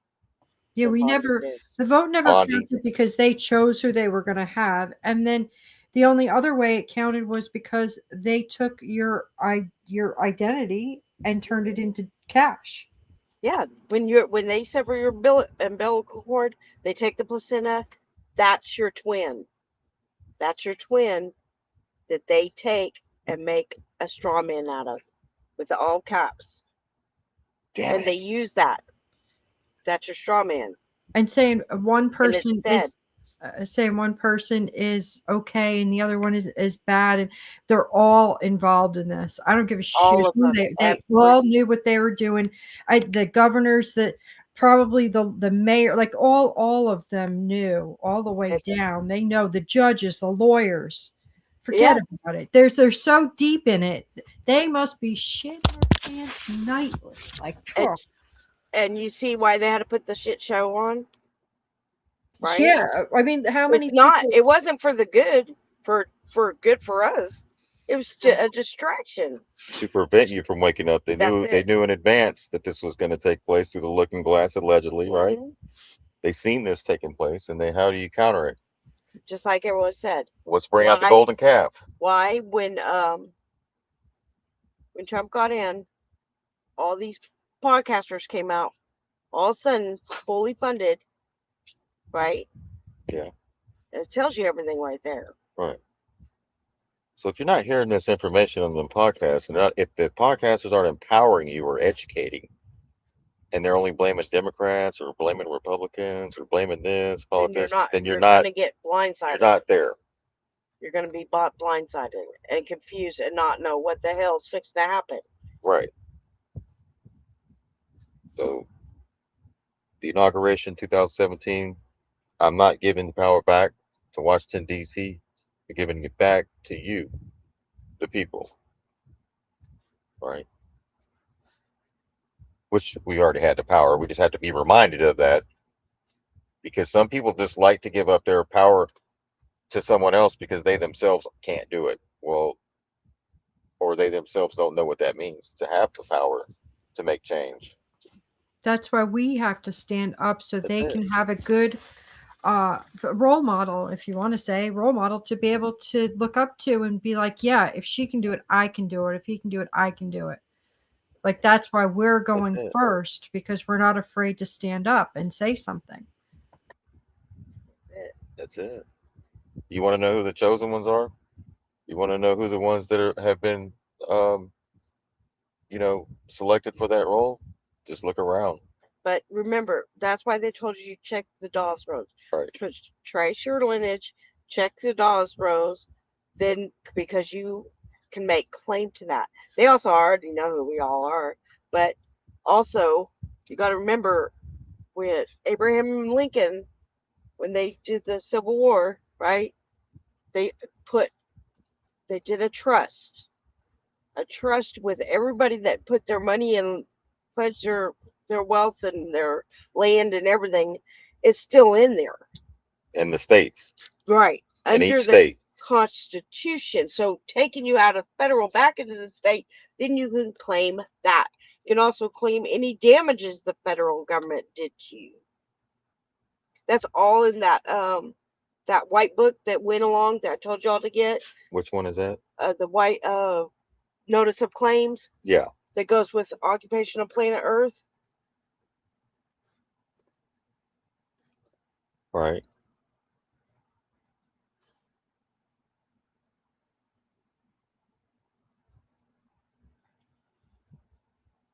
So yeah, Black Mountain. Yeah, you have to.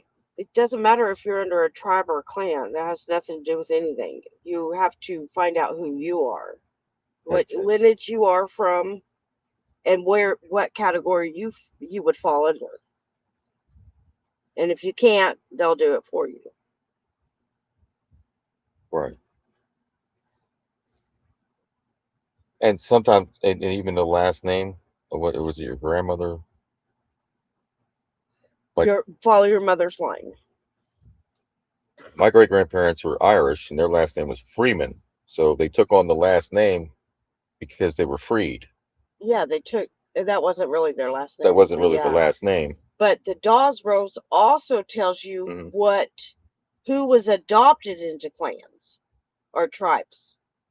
So at that time, people would adopt people into their tribe or clan, right? And that you were This was they in were put on Ireland. the Dawes rolls Mhm. as that, either blood or adoption. Miss Sheepdog, Then is that DOS and then ROS? You're saying DOS? DA. DAW It's at the top of this. DAWS Dawes. rolls. Oh, gee whiz, I'm sorry. Here, I'll And just- then there was the $5 Indians, which are the ones that didn't belong to a legal tribe and wasn't adopted, but they could pay to get on there. They could pay $5 to be put on the rolls, which was illegal. Right. All right. So if you guys have any questions, please put them in the chat. If you, I'm glad we covered this several times, these topics, because the more we do, the more easier it gets in understanding what the hell's really taking place and what we're talking about. Because when you first hear it, it's like speaking Spanish. It's like learning a new language, especially with the words. So the key is just looking up stuff, seeing Looking what up the the meanings words. are. That way you can expand your awareness and your consciousness through. So it's just not, so people aren't talking over your head anymore. And that way you can see things for what they are, not what they're being presented. And why is the 14th Amendment, right? Yeah. And the Supreme Court? Well, let's take a little trip to the past and see how we got here. That's it. So that way we can free ourselves from this paper chain's bondage, right? That's it. That's it. I've been teaching the people about national. So we can sit here and say that you're sovereign, but if you don't really know what that means or entails, then really you're just wasting your time stating that. You also have to put in the work, right? Yes. That's like having a driver's license, but you never drove a car. Nationality, because they've been suppressing it. However, it's destroying the economic system. It's the only reason why it's a subject before them, right? So the 15th Amendment, they created the 15th Amendment to address the voting rights, to imply the people's right of claim of people who are representing, controlling the estates. That means the wealth of the people. And your states have been getting robbed through this taxation, through property taxes and stuff like that since World War II. Yeah, to fund the federal and Yeah. all the arms. They robbed of our it. states to do all this. Wait till people Plus, find out. they get the money off all the bonds they sell to other countries. So what do they do with all that money? That's a lot. And they print money, so they don't even really need it. They just take it from us. They print money. They're siphoning. They print the money, so the purpose of taking it from us is to keep us right where we're at. Yeah, they keep you in hardship, like just That's enough, enough where you might get ahead one month, and it's like boot on the neck, and something comes in like that. Yeah. It's like Miss Sheepdog said. Every time she got her income tax return, her washer and dryer would like go out or something major in her house. She could never get in. Like it was like something had to be replaced, right? Yes. So that every time I was like, oh my. A major purchase. I mean, think about that. Most people have to wait till they get their income tax just to get a new car or maybe somewhere better to stay or improve their life, and that's sad. It is. It's really sad. But right, because that's what it is. That's what is implied. Because remember, political positions are a trusteeship. That's why people need to know that what it actually is.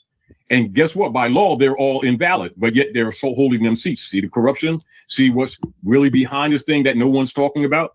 And so the history shows that access to those rights, etc., has been limited through various mechanisms. And the mechanisms have been what? The Black Codes, Negro Act, the Trading with the Enemy Act,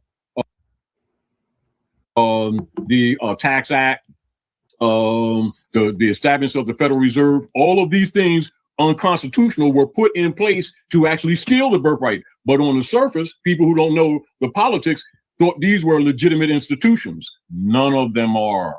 Yeah. None. So these amendments, all under those the amendments, color of law. that's right. That's why they refer to them as the 3 badges of fictional law. In legal terms, they refer to them as that. Right? Yes. And so these amendments did not remove the system. Right? They actually support the system, but the system is the construct, the artificial construct for what? Human trafficking that no one's talking about. Right? So they adjusted its operation That's what he's Yeah, talking about. You're supporting the system that's human trafficking. Not there's real human trafficking going on. As far as what we But know with the we're all being trafficked on a daily basis and have been since we were born. But they want to muddy the waters by focusing on, you know, the human trafficking, which is a real thing, but to avoid that we've all been human trafficked. We've all been trafficked, right. sold to other countries. Play that again. So you can write it down. There we go. Right? Because that's what it is. That's what is implied. Because remember, political positions are a trusteeship. That's why people need to know that, what it actually is. And guess what? By law, they're all invalid, but yet they're so holding them seats. See the corruption? See what's really behind this thing that no one's talking about? And so the history shows that access to those rights, etc., has been limited through various mechanisms. And the mechanisms have been what? The Black Codes, Negro Act, the Trading with the Enemy Act, the Tax Act, the establishment of the Federal Reserve. All of these things unconstitutional were put in place to actually steal the birthright. But on the surface, people who don't know the politics thought these were legitimate institutions. None of them are. So those amendments, that's right. That's why they refer to them as the 3 badges of fictional law. In legal terms, they refer to them as that. Right? Yes. And so these amendments did not remove the system. Right? They actually support the system, but the system is the construct, the artificial construct for what? Human trafficking that no one's talking about. Right? So they adjusted its operation. Keep in mind, the Federal Reserve was created December 23rd, 1913, right around Christmas, when everybody was out celebrating Christmas. They were passing this. December 23rd, probably in the middle of the night. Yeah, and I think that's where we need to slow this down, because when something is adjusted, it means something was already in place. Yes. And so they had to modify. And when something is granted, it means that it was either withheld or redefined before that moment. So we can't look at these amendments as the beginning of identity. We can't do that. We have to look at them as responses, I would assume, to something that had already occurred. To social engineering problems. Right. And that forces us to go back further. It actually forces us to go back further. And I know you can do that, with your historical knowledge. But it brings to mind, but the how did we get there? How did we get to the point where another people from another land or jurisdiction, from another jurisdiction. Remember, jurisdiction don't always mean distance. Right. So from another jurisdiction had the ability to define an existing people. I mean, how did we get there? Yes, it's called colonial operations. See, and it's back to the conversation that me and my brother was actually having yesterday. And this is a problem with the people here with discussing any of these problems, right? Mm-hmm. So they're not thinking that the political operatives that are running what they call the government, the U.S. government, are actually members of secret societies. And why do they belong to secret societies? It is so that they can stay focused on the real mission of the doctrine of discovery, from which they're claiming their authority, but it is not to be known by the general populace who are being governed. Do you understand? And no one's going to talk on that level, though we are, right? And so the doctrine of discovery established the principle of operations of the foreign Europeans operating at North America and at South America. Now you understand where the controversies are coming forth right now in the political arena, where they're arguing about Trump going into Venezuela and literally taking the president of Venezuela. So now you're dealing with what they call the doctrine of discovery, but it comes under another name. What is that name that they use for operating their claim on the West? That's for the people, because we want them to start thinking. Anyway, so the Europeans' powers, which is a jurisdiction, to claim lands inhabited by non-Cretan peoples, right? And you understand they do their politics under the name Christians, although they're Cretans, right? And so under that is the declaration of authority. So that the declaration of their authority is unum sanctum. and Dum Diversus, Romanus Pontifex, Inter Terra Divina, collectively known commonly as discovery. And then it's really the doctrine of discovery. Yet they're ancient rulers, but they operate today. The masses are not supposed to know that. The 13th, 14th, 15th Amendment are supporting that, the system. You know how people say the system? Mm-hmm. But you ask them to name the system, and then they start talking race and things, because that's the training. The system is doctrine of discovery, right? And so this was this is the basis of their authority. Colonial powers. That's why in law, not in opinion, it's called de facto. That means they're a substitute. But the people are not to know that. And so, and at once the declaration was made, the systems of law were constructed to support that system. That's why they're contrary to Constitution. Once you examine them, it's contradictory to the Constitution for the United States. So to hide their operations, they present in their public argument Constitution of the United States that makes it not the document, but sounds like the document. So the subtlety, even in the language, is part of what? Creating the artificial system, right? So the systems of law and government was built upon that, you see? And so those systems included the classifications, i.e. mostly misclassifications of the peoples of the land who were already on the land. This is where they call the Carlos Linnaeus phenotype operation 1795 and the Blumenbach operations for the phenotype, from which they designed what they call schism operations among the people in order to create what is commonly used today for social controls called the race paradigm. So you got to know the origin of these things. So to fix that, they have to deal with what? Nationalization. Why? Because the operations of the doctrine of discovery is denationalization. So they denationalize the people to claim the land, but the problems of the denationalization is affecting more people than it was supposed to be. That's why. So then I guarantee you, the minutes of the Supreme Court is not going to be made public. I'm telling you, they're not. Well, you know, if you really sit with that, you begin to see that identity as we know it today, you know, has been filtered through systems that were never neutral. They were constructed, imposed, but not taken serious. Yeah, and they were maintained. So when we talk about who is American, we can't ignore the processes that shape that definition. We just can't. You know, and you know, we talked about this earlier today when, you know, about the 1828 Webster's Dictionary defined American as the original. Defined American. Let me just read it let me be specific. So let me just read it from. So you deal on 1828. 1828. Okay, America. America, then American. Okay, we're gonna do both. What is America? And write this down, because you're gonna need to take another look at that right when you're asked that. Yes. What is American? Florentine. Okay, one of the great continents first discovered. It says by Sebastian Cabot, June 11th, OS 1498, and by Columbus or Cristova Colon, August 1st, the same year. It extends from the 80th degree of north to 54th degree of south latitude, and from the 35th to 156th degree of longitude west from Greenwich being about 1,000 miles in length. Its breadth at Darien is narrowed to about 45 miles, but at the northern extremity is nearly 4,000 miles from Darien. Now that is called in law territorial jurisdiction. Okay. All right, now so that's geography. Now continue. Okay, from Darien to the north, the continent is called North America, and to the south is called South America. Yes. So American. Now you're talking in personam jurisdiction. Now you're talking about the people. You see. Mm-hmm. So now we're explaining jurisdiction. You see.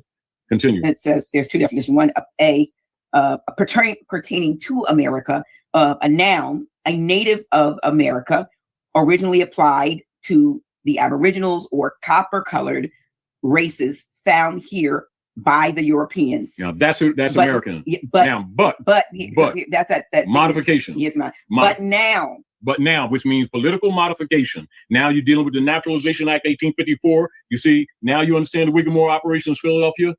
Now you understand free white persons, Horace Greeley, and then when they started, why? What was that meeting about? For them to steal the land, they started calling themselves free white people. It was a political act, not complexion, status. Continue. But now applied to the descendants. Status, not a color. Yeah. Remember that. Same thing with black. Right. Black is not. You check a off color. that box. You checking off when you fill out these applications. You're checking off white, black, You're putting yourself in a box. right, Of Europeans. right. So it didn't matter what your skin tone was. Mm-mm. So when someone says they It's a were white, status. right. So when someone says that, it doesn't mean that's their race. They're not talking race. Born in America. Now you're talking just Soleil. Now you're talking the Naturalization Act. You see? Now, so that's what's before the Supreme Court. They got to make that distinction lawfully. Why? Because it's corrupting the economic system and no one's funding it anymore. So they can't hide it. See, as long as they could fund the bond, that's the bondage. That's the bondage, not a chain. They're sale contracts of human trafficking. Paper chains. Paper chains. Social Security, your bonds, birth certificate, it's all being trafficked. Act. You see? Now, so that's what's before the Supreme Court. They got to make that distinction lawfully. Why? Because it's corrupting the economic system and no one's funding it anymore. So they can't hide it. See, as long as they could fund the bond, that's the bondage. That's the bondage, not a chain. They're sale contracts of human trafficking. It's how they've been funding the corporate states, not the land. It's now in conflict. You see, Dr. G? Yeah, so when we look at though that definition, what was in the originally in this dictionary, and it's what it tells us is that the term originally referred to the people who were already here. Yes. So now we have to ask. We're talking occupation. You're talking colonial occupation, but not from an emotional or loose perspective, but from a right of claim perspective. So yeah. So now we have to ask, how did that definition change? And how did original Americans become something else, and while others became the default Americans? So now you got to talk about now. This is what we talked about before, Dr. J. Now that the political conversation must really honestly be had, and this is what have we said over the years. In order to really understand the social engineering problem here at North America, that's going to have to be addressed. It was only a matter of time. They have to know about the Whittemore Convention, 1854, Philadelphia, Pennsylvania, because that's where the modifications were made that we're suffering from now. You see the point? And people who don't know that, one, wouldn't know to look to that to solve it because they don't know that's where the origin. In other words, you know how you say to fix something, you got to understand where it was broke, who broke it, and how they broke it. But what has happened with the masses, they keep arguing the symptoms, how they feel, how somebody's treating them, whether they like them or not, what color is their skin, all symptom diversions. The issue is the Naturalization Act, because they're going to have to what? Identify who's citizens of the land and citizens of the corporation. One, who's in the book of dead or who's in the book of life. Right? So that's what the Bible's talking about. Land. And that's where that, yeah. Land. Is a birthright. The other is conditional. You hear that? It's conditional. You know your birthright? It's important. There's Which means the planet of occupation tells you the scripture where it talks about your birthright. We'll go back over that again. We'll keep doing this until it starts hitting. Yeah, start getting it. Yeah, it's kind of, yeah. If you read the book, Occupation of Planet Earth, then this kind of makes more sense. But if you've been following Paj for a while, then we're just reiterating. But yeah.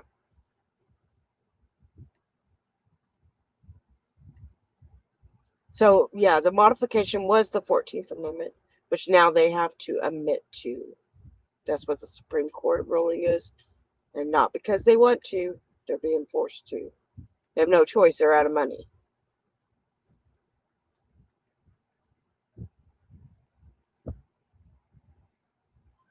All right, here's the book. That's going to reveal to everybody that it was all done in fraud. Yeah, that's the book. Here's the book. Right here. This one's a different. But let's go back. Let's continue. means it can be removed. It's called just soleil. That which can't be removed is called just sanguinis, i.e. Just sanguinis. Yeah, I couldn't pronounce that. Just English. That's the one. Just sang. Okay, there we is. There we are. Dissanguis and just soleil. Right?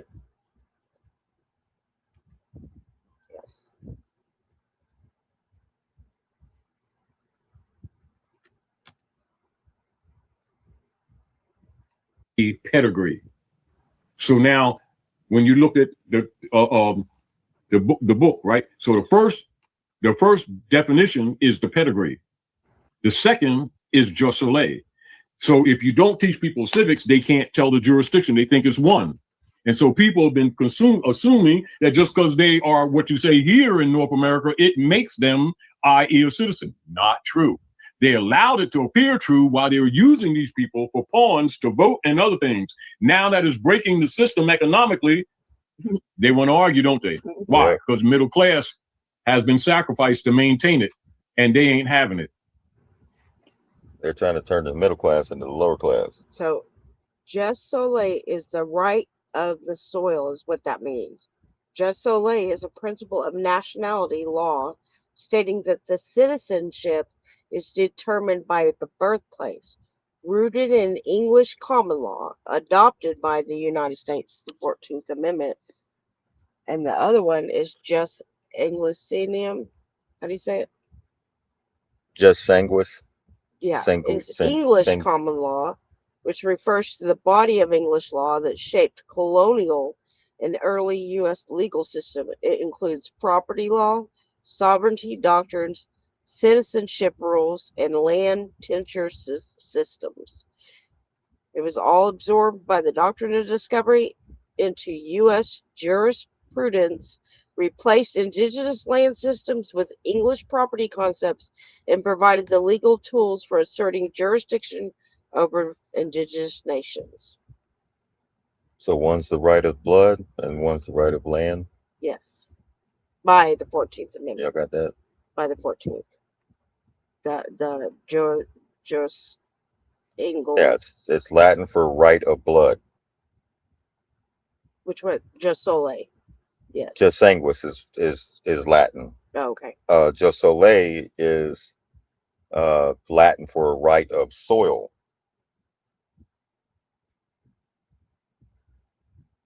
So that's why this 14th Amendment's a really big deal.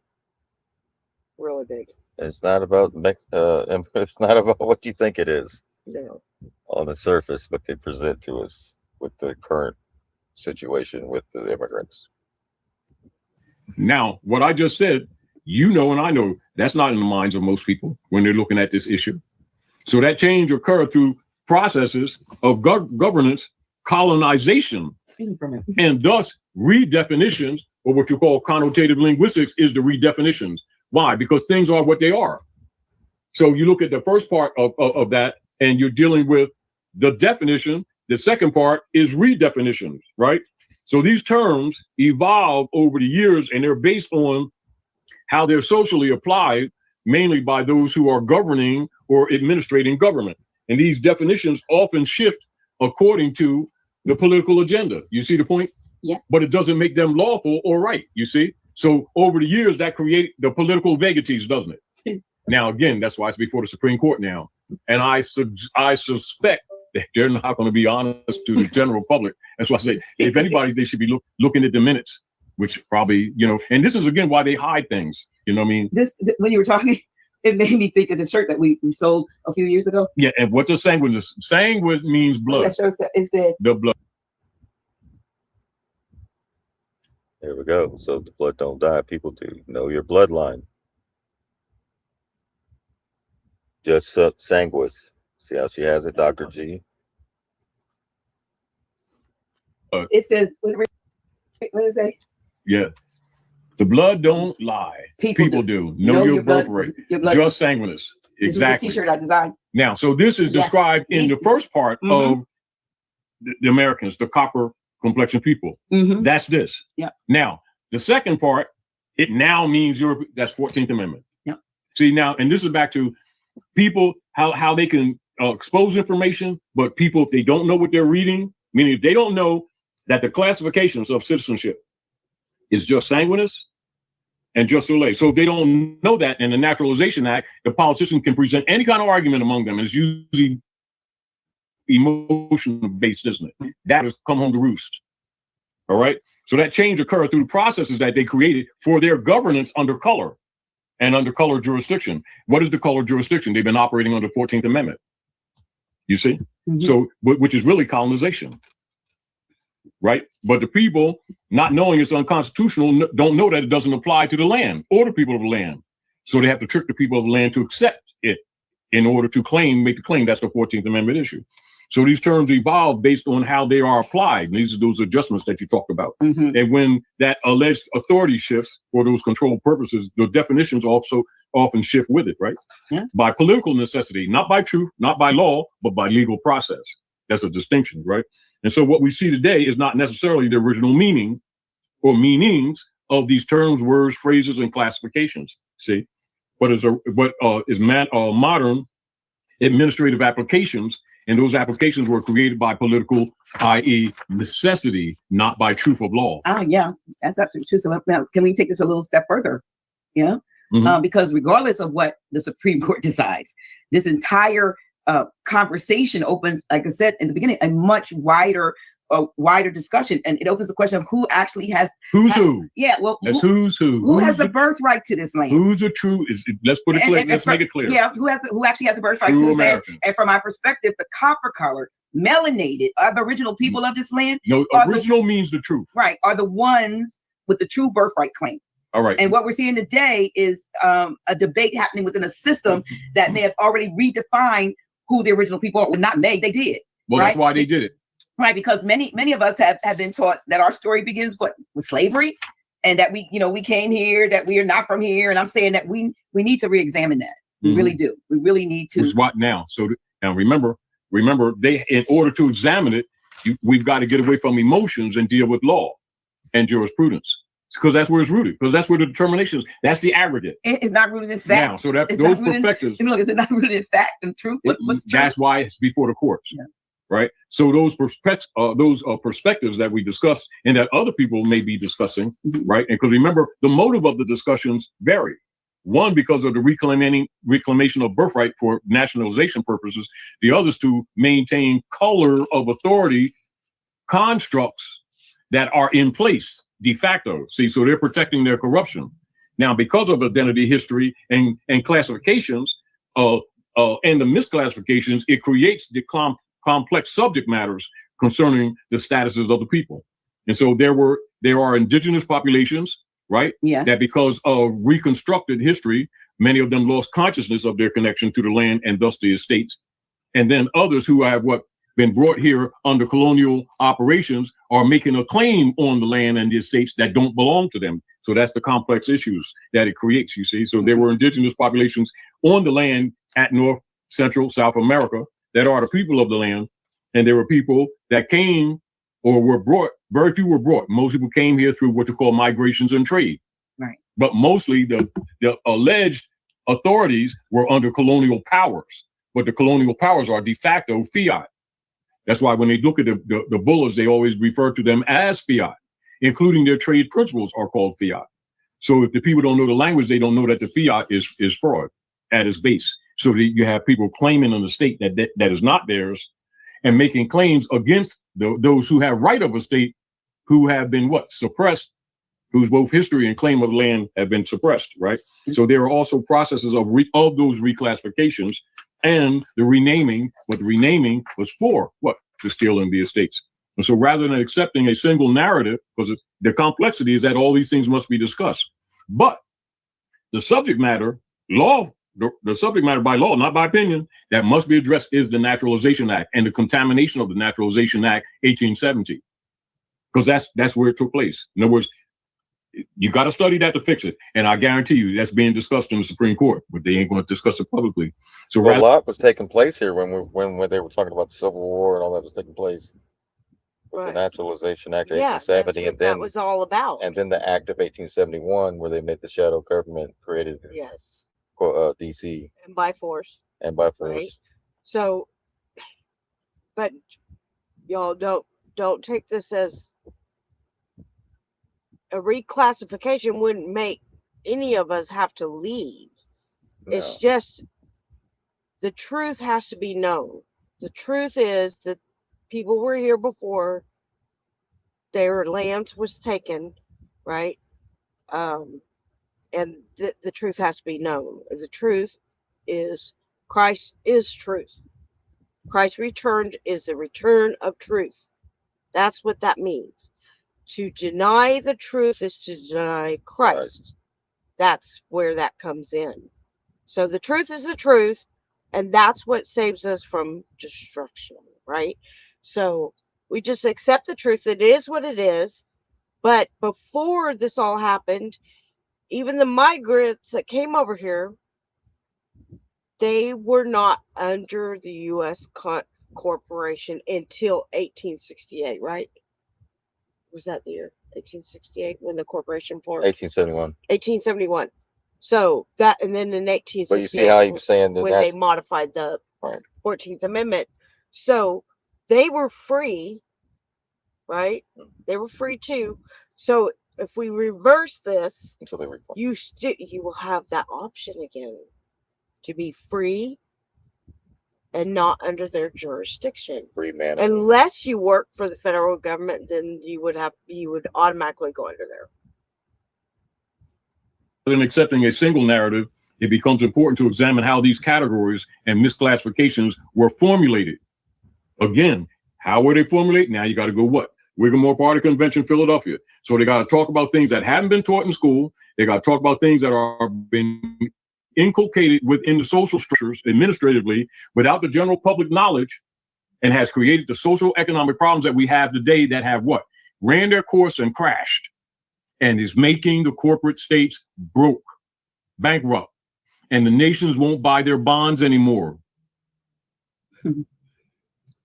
And the resources they've been giving to immigrants, and then having the people argue with the immigrants as if the immigrants did it when the politicians did it. That's right. Okay. And when we look at systems like the I've Dawes been trying Roads, to tell them that, but they keep wanting to take it out on the poor guy.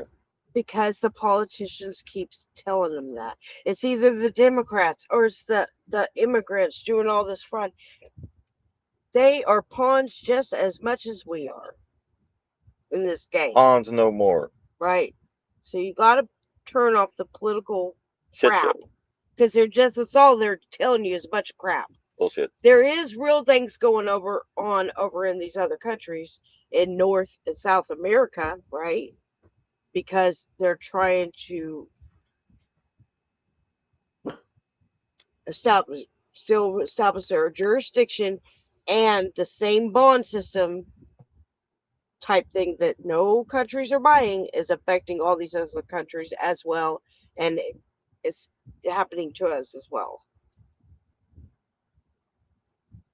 So we are reiterating where we started an hour ago. There's another hour in this. I'm going to share this out. We're 2 hours into the show. Yeah, tonight. watch the whole thing.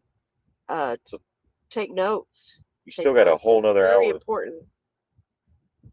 You can go back. This is my third time watching it, and it just got released yesterday. So yeah, it's my third time watching this video.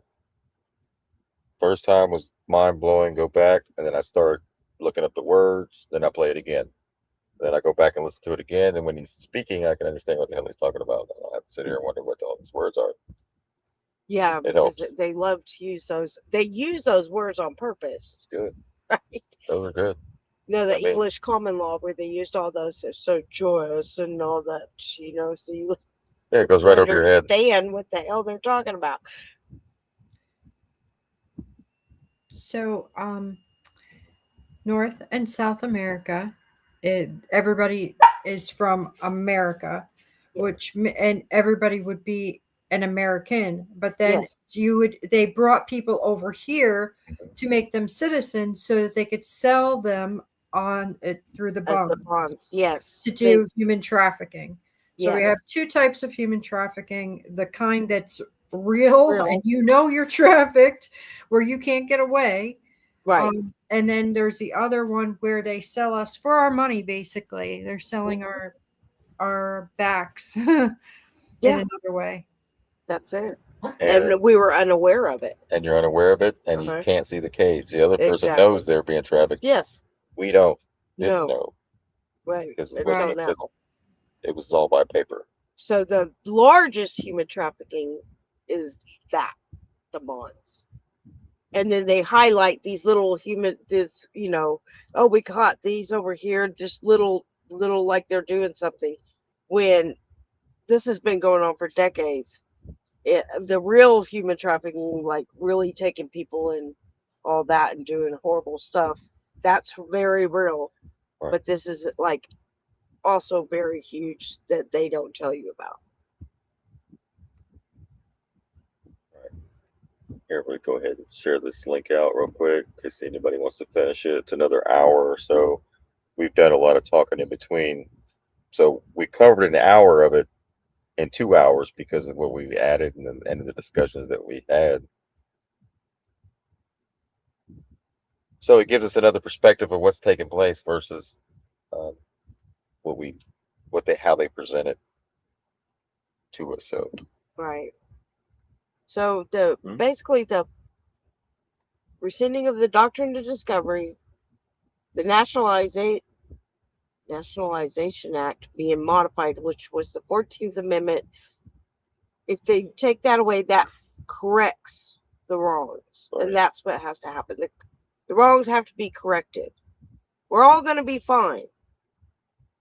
It's just the truth has to come out. The truth is the truth. walk around claiming to be a U.S. citizen all you want. That tells everybody that you don't know who you are still. That's it. MAGA is dead in law. That's what that is. I heard MAGA's dead, MAGA's dead, MAGA's dead, and then you go back and you think about it.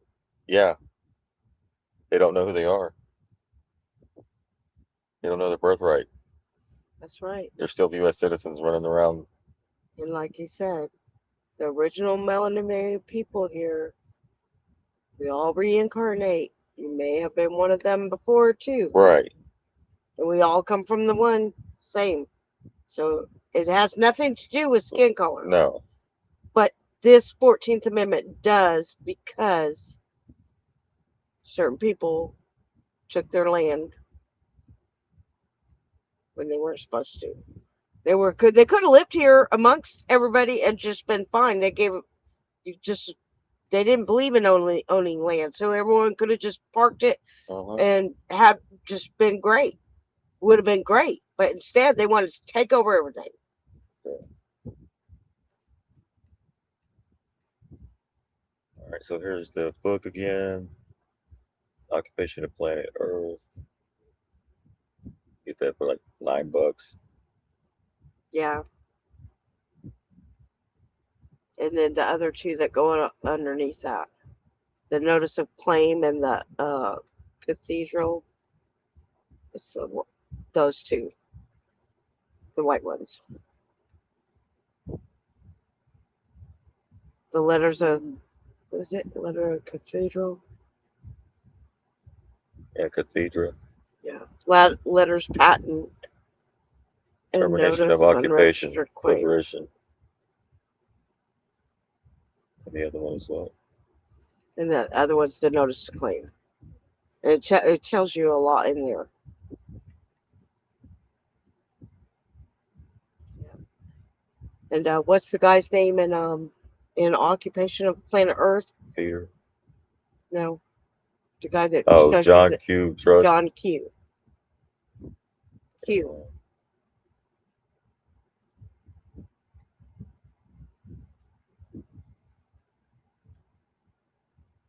And they're cheap too. They're like $5.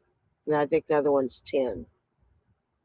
Not much money, but it's very good information. It tells you how that letters of cathedral tells you about how the Roman Catholic Church did everything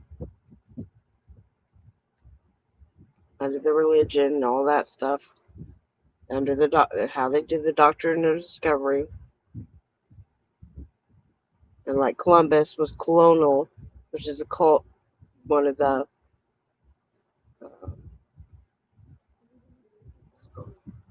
the real rulers, right? Right. The colonial colonists. Colonists. Yeah.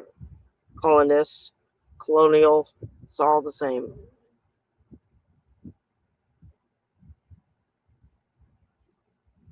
That's it. There's a little funny Easter video I pulled. These parents found an Easter bunny straight out of the 80s. He's only missing a cigarette in his mouth while being drunk off a fifth of vodka. Right, so somebody dressed up as the Easter bunny and scared the shit out of these kids. Oh, that's terrible. But when you look at the costume, it does look like a 1980s Easter bunny. Daddy.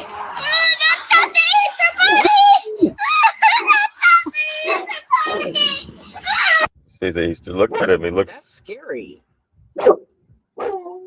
She heard the dog barking on there. Oh, great! You heard the dog barking on here. Oh my God! Happy Easter! Right? Yeah. Don't do that to your kids. Don't do that. All right, guys. Gotta get out of here. The dogs are barking now. Have a great night. Yeah, good night, everybody. Have a great weekend. Yes. We'll try to do a chat tomorrow. If something changes, we'll let you know. We'll be back Monday, Wednesday, Friday, and Saturday to do this all over again to help educate. Screw the shit show and all that shit you're seeing on Fox and CNN and ABC and seeing, you know how people sitting there parked in front of it thinking they're being informed, but they're really being brainwashed. Yeah, it's so bad. It's bad. Turn that shit off. We also have a new raffle. We'll talk about that later. And we'll talk about that in a minute. It's posted on the chat wall. That's it. Y'all have a great rest of your weekend. Good night.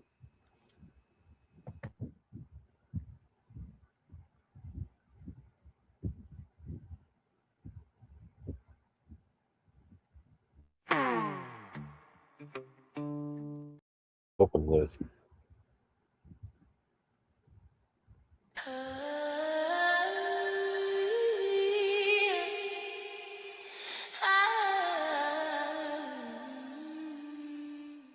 I hear the echoes of the ages in the concrete dust. Kings sitting on thrones while the rest of us trust that the bread won't shrink, that the rent won't rise, but the price tag jumping like it's powered by lies. Opportunistic inflation, yeah, they call it the market, but the greed been ancient since the first man sparked it. From Pharaoh's gold house to the Wall Street floors, it's the same old script with 1,000 new doors. They tax our sweat and they sell us hope, turn our struggle into profit while we try to cope. But I'm done being quiet, done playing it tough. Turn the bass up loud, tell the world we had enough, yeah. All the way back, same game, new mess, we done. We had enough, yeah, we had enough. Pushing on our backs while they call it love. We had enough, yeah, we had enough. Crew cut deep, but strong and rough. We had enough, yeah, we had enough.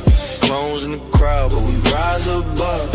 We had enough, yeah, we had enough. This time we speak, this time we up. From the temples of Babylon to the corporate towers, power been feeding on the people for hours. Rich versus poor, that's the oldest war. Dress it up in new clothes, but the bones still sore. They lobby the laws, they whisper in ears. They shape the world quality while we drown in fears. But the truth ain't hidden, it's just buried in noise. And they hope we stay busy with distractions and toys. But the ground is rumbling, the veil getting thin. People waking up to the shape we in. And if justice is a mountain, then we climbing it rough. Hands in the air, shouting loud, we had enough. Rise up, Stand tall. true time. If Jesus walked in right now, what would he see? A world built on profit instead of dignity. We flip more tables than the ones in the past. Call out every leader who worship cash. He said, Love your neighbor, not your bottom line. Lift the broken and don't leave them behind. Truth ain't a weapon, it's a light in the dark. And greed is a fire that'll swallow your heart. You look at the world and say, you already know enough to do better. So why ain't you doing it? Silence. Then the beat. We had enough, yeah, we had enough. Opportunistic greed trying to call our bluff. We had enough, yeah, we had enough. Ancient chains break when the people stand up. We had enough, yeah, we had enough. Bones in the crowd, but we rise above. We had enough, yeah, we had enough. This time we speak, this time we up.